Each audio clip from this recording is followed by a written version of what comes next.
Hello and welcome. This is Cheryl. Thank you so much for joining me today. Today I'm going to have some stitching fun with Fergus the Gnome. This is the Fergus die set from Spellbinders. It's a stitching die set. I've got mine divided in the different areas or different things that they're going to create. And I also am going to be using the Winter and Christmas Embellishments die set. It's a companion die set for the Fergus die to make it winter or Christmas themed. There's also an autumn and Halloween die set that you can get to turn it into an autumn or Halloween themed gnome, but I'm not going to be using that. I'm just going to be using the winter and Christmas one. So I have all of my pieces die cut ready to go. You're going to need 2 sheets or 2 felt squares. I'm using the felt squares that come from Spellbinders. I'm using both the neutral set as well as the holiday set. The holiday one are what I've used for die cutting some of the snowflakes that I'm going to be using to embellish it later, to, make it winter. So I have the pieces for the jacket die cut out right here. You need to have 2 of the front pieces, 1 of the back, 2 of the sleeves, and then there's 1 strip die that is used for just kind of a trim. So I'm using it for adding to the sleeve, but I'm also using it as a rim on the hat. So we'll see that in a bit. So to start off, I'm starting off with the jacket. You can start off with whichever piece you want. It's going to end up looking exactly the same. So I just felt like starting off with something simple, which is the jacket. So I'm doing a running stitch attaching one of the front pieces to the back piece. So I'm just going up 1 hole, down the next, up the next, and down the next. Once I get to the end of that row, I'm going to be going back and I'm going to be filling all the open holes. When I started, I left a little tail there. So once I'm completely done going all the way back to the beginning, I'm going to tie those 2 pieces of floss together to make it nice and secure. So these are really, really easy to use and to stitch. The one thing that you want to be careful of is you don't want to pull your floss too much. For this project, I'm using 3 strands of floss. When you get the floss, there's like 6 strands of thread in it. I divide it into 2. So I'm using 3 strands. That seems to be a good number for this. Now, I want to also mention that these dies are designed by Sandy McIver. She has created a whole bunch of dies assembling Fergus from beginning to end and every step in between, and they're fantastic. They're very detailed. So I'm going to put a link to her playlist, or her, at least the first video showing this. She designed these dies. She's made a bunch of them. So there's a lot of different ones that she can show you that are very inspirational. She does some fantastic, has done some really creative and fantastic gnomes with this. Some of the steps that I'm doing may be a little different just because they're logical to me. Other steps I may be doing different simply because even though I watched her videos, I typically watch videos while doing something else, so I don't tend to pay a whole lot of attention. And sometimes after the fact, I'm like, I wonder if that's actually how it was supposed to be done. But it worked for me, and I like the result.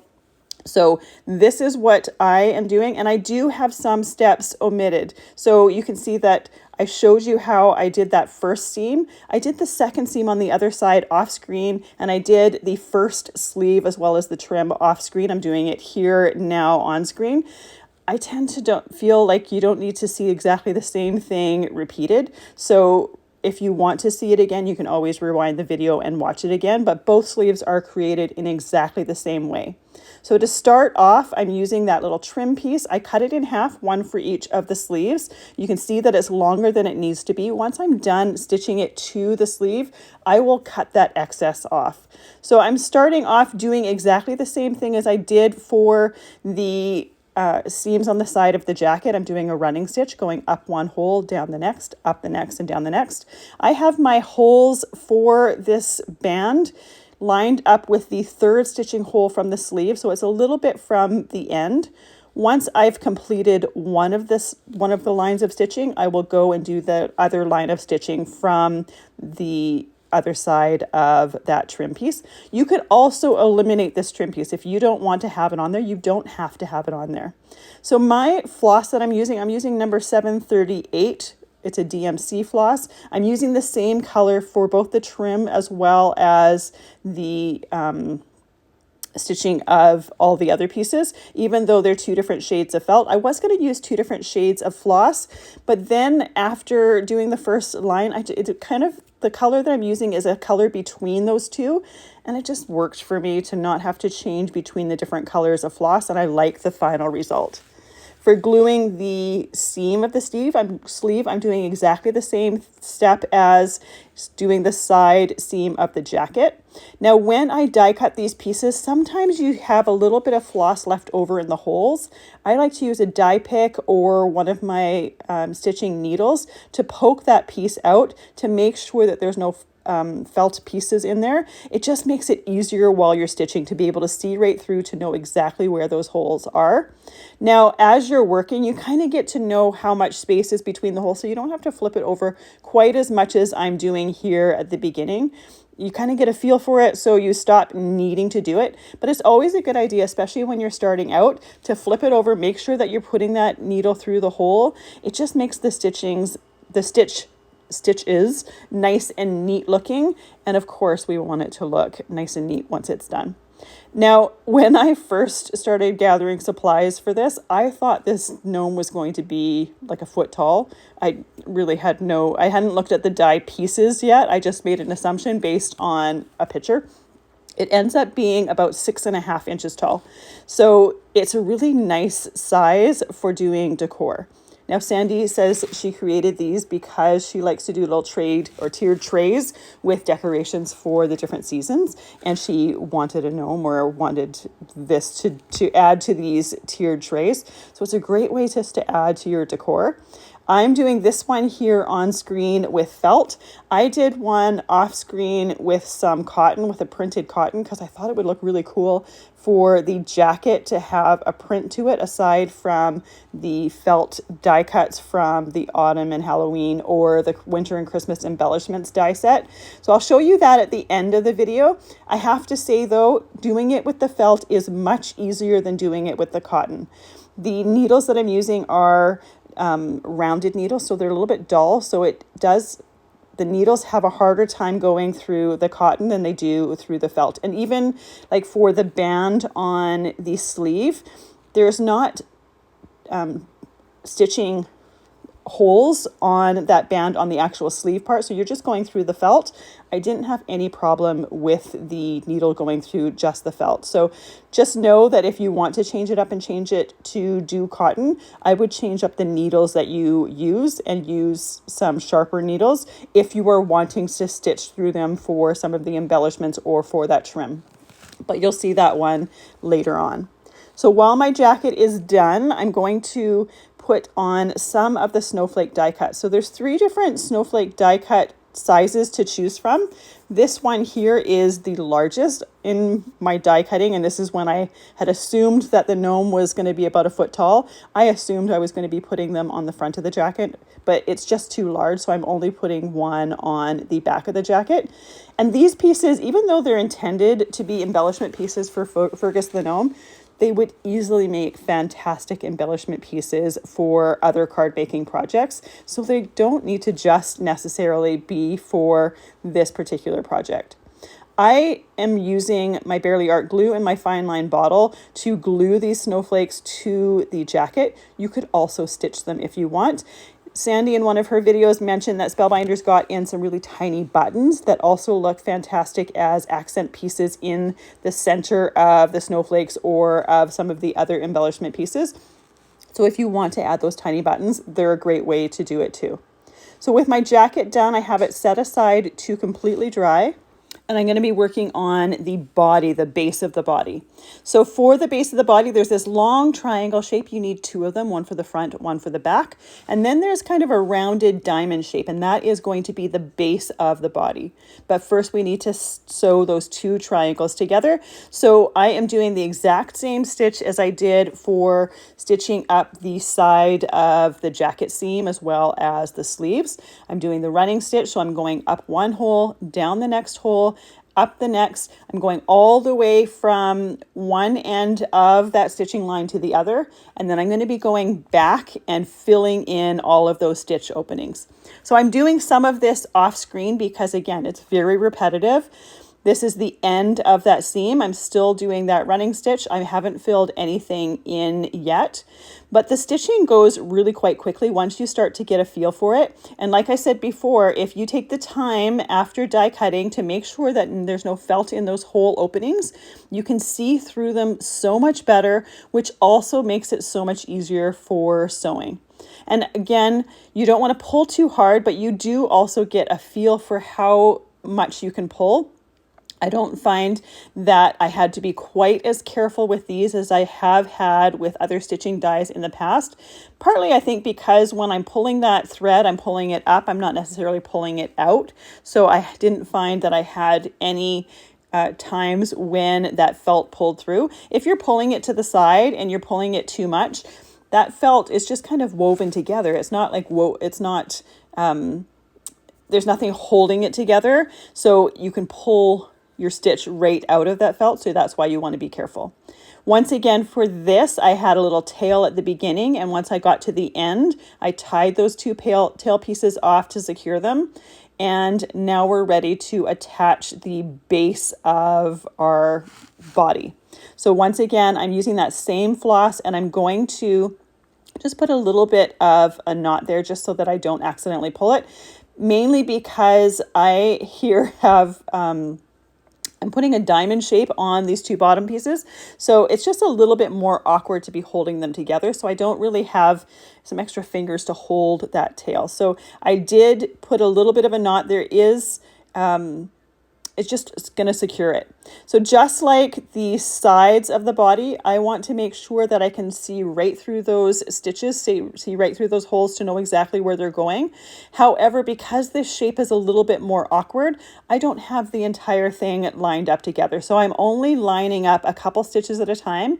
You can also see that because of the odd shape of it, I am turning it over more often to make sure that I have the holes lined up, to make sure that I'm putting my needle through the correct hole. If by chance as you're doing this, because the floss does start to twist as you're stitching, you get any knots in there, you want to make sure to pull them out really, really quickly. You don't want to leave that there. And when you pull it out, typically with the knots, with the floss, it's kind of just a loop that has a knot. And often if you're really gentle and just pull the opposite way as to how you were sewing, often those knots will come right out. Or you can use the needle to kind of just pull on the little loop that's there. Just be gentle with it. They usually come out fairly easily, but you definitely want to take them out before pulling it too hard. Once we get to the end, we're just going to go around the seam on the outside and just continue with those holes. I didn't find that I had any issue knowing which hole went where. I started with the end piece, or one of the end pieces, and just kind of worked my way through it, and it all lined up at the end. Now, once we get about 3/4 of the way through, I want to stuff this. So we don't want to completely close it. Now to stuff it, I have just some regular stuffing, and I have some pearl barley. When Sandy was doing her video, she had some lizard litter, which I guess is crushed walnut shells. I am using the stuffing at the top just to make it nice and full, but I'm not going to add a ton of weight to it. So by adding the pearl barley to the bottom, it's just going to add that little bit of weight. I chose the pearl barley because we don't have lizards at home. I didn't want to go buy a whole bag of lizard litter. The remaining part of the pearl barley I can use for something. And I also like the pearl barley because it's kind of little round pieces. There's nothing sharp to poke through the felt at all. So I'm going to use my stuffing and fill it most of the way. I'm going to leave, say, maybe like a 1/2 inch. It's really hard to tell with stuffing because it's so buoyant, and as soon as you push it in, it kind of puffs right out. So I'm going to just add that pearl barley to the bottom part of it, just again, to give it some weight at the bottom, to help it to stand nice and flat. So once I have that in there, I try to compact the stuffing as much as possible, and then grab a little handful of that pearl barley. And I'm going to make a mess here. I'm going to get some all over my craft desk, but it's nice and easy to clean up. So I have a little bit in one hand, and I try to pour it in. But again, because that stuffing just kind of puffs its way back out, I have to keep grabbing or taking my thumb and just pushing that pearl barley in just to get as much as I possibly can in there. I don't want to overstuff it, but I want to have a good amount there that's going to add that weight to the bottom that I'm hoping for. So once I have that in there, then I continue doing my stitching, but I do want to make sure again that there's a decent amount in there. I also use the stuff that I spilled all over my desk and just add that to the amount as well. So again, once that's in there, we continue stitching till we get to the end of our stitching, and then we continue around that again, filling in all of those holes. So this stitching is exactly the same as what we've been doing. It's a running stitch going up one hole, down the next, up the next. So there are spaces between each one of those stitches. We want to fill those in, and that's just going to make the stitching even more secure. I do find going through the second time for all of the seams are much easier than the first time because all of the holes are lined up. It's just a matter of making sure that you're putting it through the correct hole. So you'll find that as I do it the second time, I'm still flipping it over again, making sure that I have the needle in the correct hole and going up the correct way. But it goes quicker going around the second time than it did the first time. And this is going to just make it nice and secure. And then when I'm done, I will do a knot at the end of the thread. And then after that, I typically do a double knot. And then I'll kind of push the needle all the way through to kind of an opposite end of the body so that the thread or the end of the thread, I'm not cutting the thread right beside the knot. I don't do a ton of stitching or hand stitching, like embroidery and stuff like that. So anytime I've done hand stitching, it's just been with sewing to do the odd little hammer whatnot. So this may or may not be the correct way to do it. This is how I do it, and it has worked for me. So that's how I finish the ends of the thread off. It's on the areas that I'm not leaving a tail and then knotting the two pieces together. That's how I finish those threads off. So I'm nearly at the end of this, at the end of doing the second row of stitching all the way around. So once you're done this, it should stand nice and flat. This seam here, I like to make sure that it's kind of sticking out so that that bottom piece is nice and flat, giving it a nice base for it to stand on. So here we're at the end, and this is where I do that knot. I go all the way to where those two pieces join together. And to do the knot, I put a little stitch through, and then I run my needle into the loop that is finished. And then I'll typically do a double knot right after that. Sometimes I do, sometimes I don't. And then run the needle through the body to an opposite point. So this base also has the beard and the nose on it, but I'm going to wait to put that on because you really need the hat finished in order to put that on, because it will help you to know exactly where to put that nose and the beard. So to start the hat off, we have this triangle shaped piece. We also have kind of a donut shaped piece. We need two of those. We need one of these triangles, and then we need one of the hat band. So I'm doing a running stitch up the side of that triangle. I left a tail at the end. So once we get to the end or the tip of the hat, I will run my thread right back down, doing a running stitch, filling in all of those holes, and then I will tie those two little tails to the end of it. So once again, by taking out all of those little bits from the inside stitches and being able to see right through it, it does make it really, really easy for doing that stitching and making it go nice and quick. And also, like I said before, after a while, you just kind of get to know the spacing on those stitches to know exactly how much or how little you have to put the needle. So it does go really, really quick the more you get into this project. Now, this is one of the pieces that I'm wondering if I did it the same way that Sandy did it. I kind of suspect maybe I didn't, but it wasn't until I had it finished that I had considered that maybe that's not the way that it was intended to do. But again, I like the finished look of it. It looks fine for me. So we have this seam on the outside. I think maybe, and again, I haven't gone back to her video to see, I think she flips this inside out so the seam is on the inside. I leave it so that my seam is on the outside. And again, it didn't occur to me until I was completely done that maybe she had done it a little bit different. But that's one of the things I like about creative projects is you can get a little bit more creative with them, and it's open to interpretation. Now, when Sandy did her videos, she did the hat first because it is the most difficult piece on the whole gnome. I typically like to leave the difficult pieces to the end. I like to do some of the simpler pieces before, because in my mind, I have more of the project done whether that makes sense to you or not, it's all good. So once I'm done that seam, I go and I add the brim of the hat. Now I believe she did each of the brims separately. So I think she did one layer first and then went around a second time with the second layer of the brim. To me, it made sense to do all of the layers together. So I first lined up the two brims together to make sure that all of the holes were lined up. And again, by making sure to take the time to make sure those holes were open, when I did my die cutting, it made it really easy to line everything up. And just like the base of the body, I only line up a stitch or two ahead of time because it is an odd shape going on another odd shape. It's impossible to line everything up, so I don't worry about that. They're all designed to have the same amount of stitches, so you don't have to worry about whether you are spacing it right, having the right amount of stitches. As long as you line up a stitch or two at a time while you're creating it, you're good. So as we're going, you can see just like the base of the body, I am flipping it over a lot more than I do for some of the straight seams because you want to make sure that you're putting that needle through the correct holes.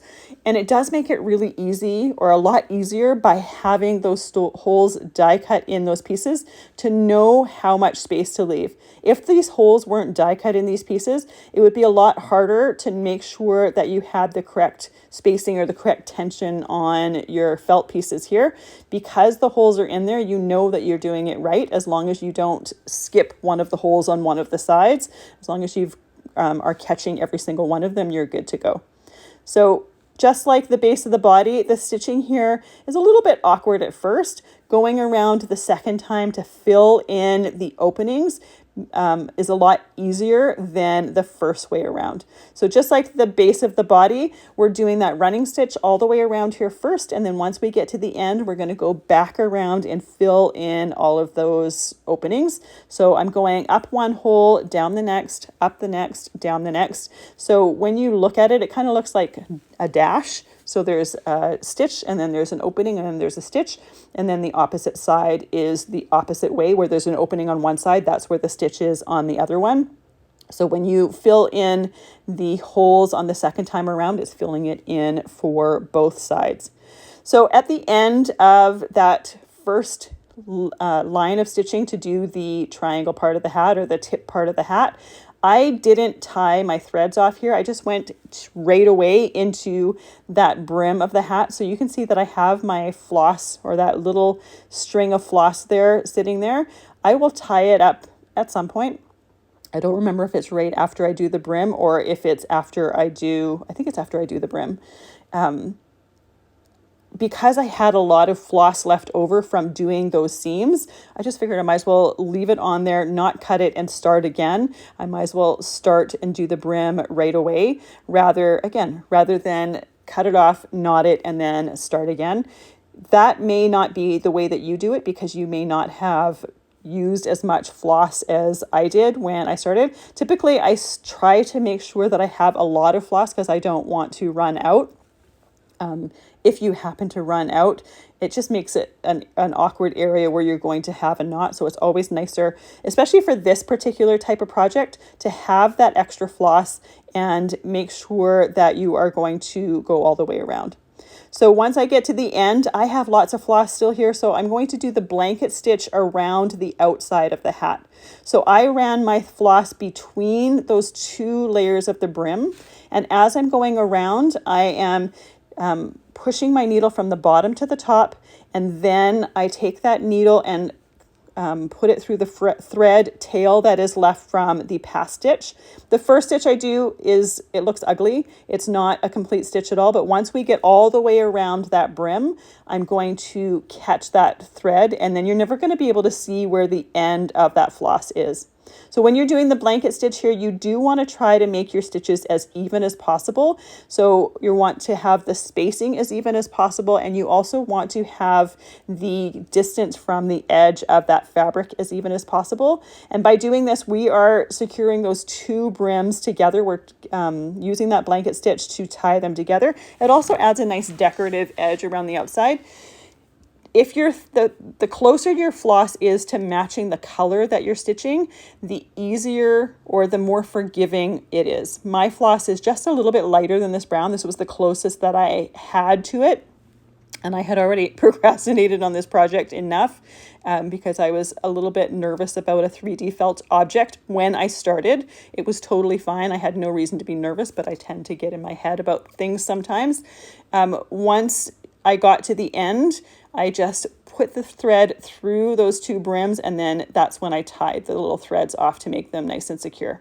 Now, after tying them off, I only trim the short thread end that I started with. I still have a lot of floss here on my needle, so I'm going to use that to start stitching the trim piece on the brim of the hat.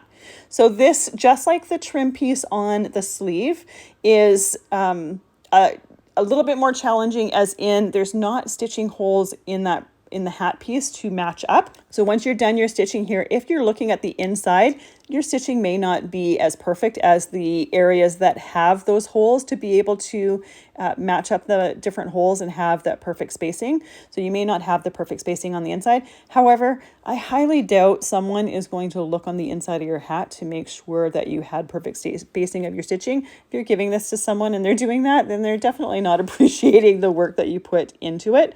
Another option is at the end, once your Fergus is completely done, is you can glue the hat in place or stitch the hat in place to make sure that it doesn't come off if you want. Same with the jacket. The jacket doesn't necessarily get stitched on, but you can, if you want, once you're completely done, stitch it on. I haven't done it to mine yet, but I do intend to do that just to make sure that everything is nice and secure, as well as make sure that no pieces fall off in transit or moving it or whatever. And because there's not like different ways to pose it or anything, by stitching them in place, it's just going to be more secure and more complete. So once I have done that running stitch for the bottom stitching row from the brim of that hat, or rather the band of the hat, I'm going to go in and I'm going to fill in all of those openings from that running stitch before going and doing the stitching on the second row of stitching for that hat. I just figured I might as well fill in and finish one complete row before starting the next one and then completing the next one. Same as when I was doing that trim piece on the sleeve of the jacket. I went and did the whole piece, or one whole stitching line, finishing it. Sorry, my words are just jumbling together. And then did that second row. So I finished the rest of it off screen because it was very repetitive. The last step for the hat here is doing a running stitch up that seam. This we're going to do a running stitch up, and then we're going to go back down again, and we're going to gather it just a little bit to give the tip of that hat a little bit of a curve. And it's a really fun detail that, in my opinion, really completes it off. It's something that I didn't even notice with the hat when I was looking at the pictures and stuff like that until watching Sandy's video and her doing it. And like I said, it just really completes it. So when I go all the way up to the top, and I'm doing it through the seam so you don't see the stitching, I do pull that thread to gather it, and then I go back down that stitching hole or down that seam to knot my thread back on the inside of the hat. So I did one knot and then I did a double knot. And again, I'm doing it the same way as I was doing the base of the body. So I gather or put my needle through a little bit of the felt, and then once I pull that thread through, I go and I catch my needle through the loop of the thread, and that knots the thread. Then right after that, I'll do a double knot, and then I will trim that thread. To hide the seam of the band of the hat, I'm putting some of those felt snowflakes. So I die cut them out of two different shades of blue. I don't remember which one was from the holiday set and which one was from the neutral set. There's one from each, as well as some cream felt. I wanted to have a little bit of blue here, but I also wanted him to look a little bit rustic because I just kind of thought he had that look to him. But if you look at Sandy's, it amazes me all the different color combinations and the different themes that she's created. And it's really inspiring looking at some of the different versions, some that I would never have thought of, but look, every single one of them look fantastic. So once I have those snowflakes glued on there, I just set that to the side so that that can completely dry. For Fergus's nose, we're going to use one of these felt circles. So you want to cut 3 of the felt circles. One of them is going to be used for the nose. 2 of them are going to be used for his hands. I'm doing a running stitch around the outside of that circle. I have a piece of floss here that's more pink. It's number 151, but we're not going to see any of that floss once we're completely done. So the fact that the color match isn't very good doesn't really matter. We're not going to see it again. So once we've gone all the way around, I'm going to pull that in, and then I'm going to put a bit of stuffing inside that nose. And we're going to stuff that nose. Once it's as stuffed as you want, I use my thread, because you can see that I didn't take it off at all.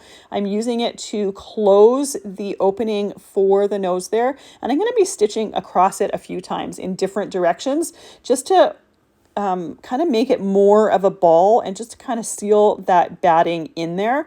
I want to make sure that nothing falls out. And I also want to make it a little bit easier to sew this nose onto the body of Fergus. So by making sure to go across this base and secure everything a few times, it does make it easier once you're putting this on top, or putting this on top of his beard, because you're not having the stuffing come out, you're not having the stitching kind of pull open because the stuffing is pulling on them.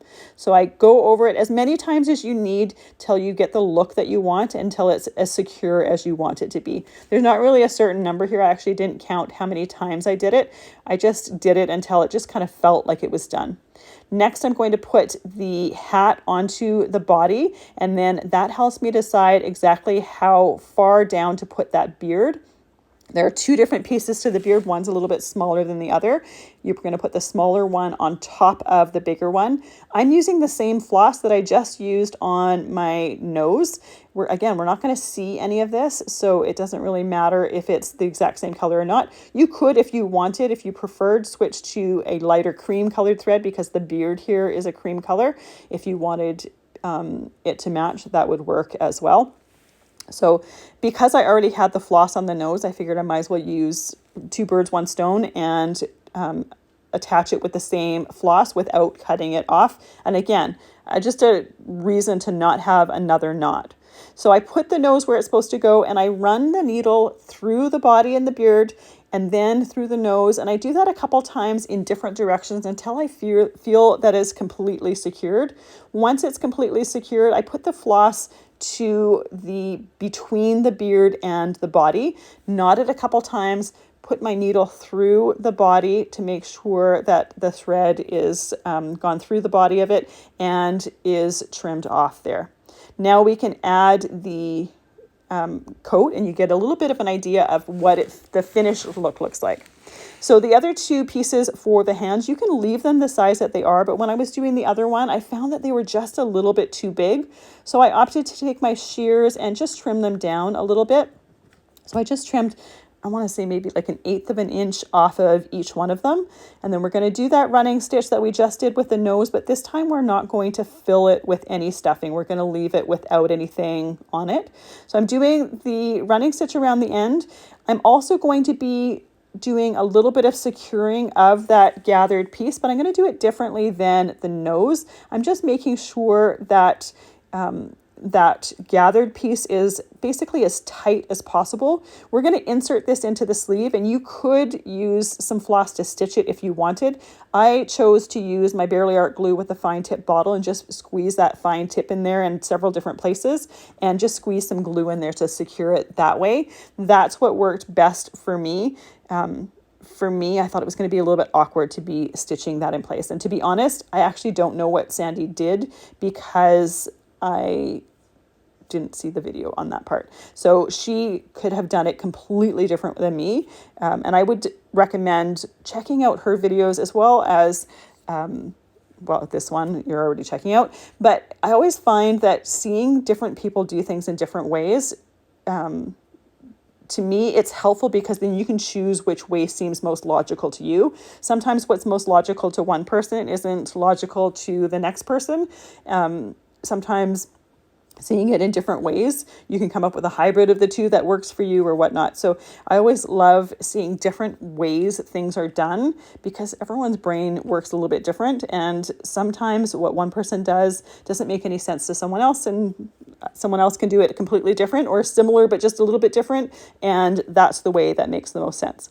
So the second hand is done exactly the same as the first one. Once I have that running stitch down and that end of it, or the gathered part, is secure, I stuff that into the sleeve, and then I go and take my Barely Art glue and just squeeze them in there. I leave it completely alone so that glue can dry a little bit. It does take a little bit longer for the glue to dry with the felt than it does with paper, but I find that it was secure enough that I didn't feel like it needed some stitching. But again, if you feel like you want to put a couple stitches in there, you can absolutely do that. It's just a little bit of an awkward area for stitches. To add just a touch of sparkle, I use some aqua gems for the centers of those snowflakes. Now, I think these gems are perfect for paper. I don't think they're really intended for felt. So I think if you picked at them, you'd be able to pull them right off, but I don't intend to pick at my little gnome here. So I'm going to leave it as is. If you thought someone might be picking at it, I would definitely add some extra glue that is a little bit more secure. Again, there are some small buttons that Spellbinders got in for this as well. That might be a better option for you if you wanted to stitch something in place. I just thought the center of the snowflakes just needed something a little bit sparkly. To me, it just matched them. And that's what I ended up choosing to do. So here is our little Fergus. He's absolutely adorable. And like I said, he ends up being about 6.5 inches. It really just depends on how much you gather that seam in his hat as to the exact height of him. But he's so adorable. And I love the fact that you can choose to make him winter or Christmas, or you can customize him and turn him into an autumn and Halloween, or you can do both or create a whole army of little gnomes.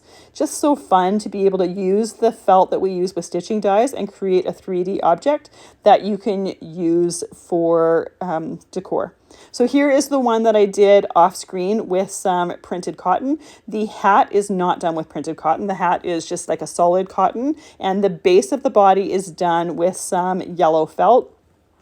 The print of, or the cotton print, I put some interfacing on the inside just to stiffen it a little bit, as well as to secure the threads of the cotton so that it wouldn't fray too much. You can see I also used some fun fur for his beard. Now the beard, when you die cut, I die cut it on the woven side of that fun fur, and it didn't cut all the way through. So what I did, it went mostly through most areas, but what I ended up doing was taking my detail scissors afterwards and just snipping it through the woven pieces that didn't cut all the way through. And that's how we have a beard that's nice and long and flowy. But it's a great different way to do them and different way to customize them. And I think it just looks adorable with that printed cotton. And again, you could get so creative with all the different cottons that you can find and really customize them. And even the autumn and Halloween die set that goes with them has some florals to it. So you can easily create a spring or a summer gnome as well, which I think would be absolutely adorable. Thank you so much for joining me today. I really appreciate all the time that you spend with me. I hope you have a fantastic day, and I hope you get to make a Fergus of your own.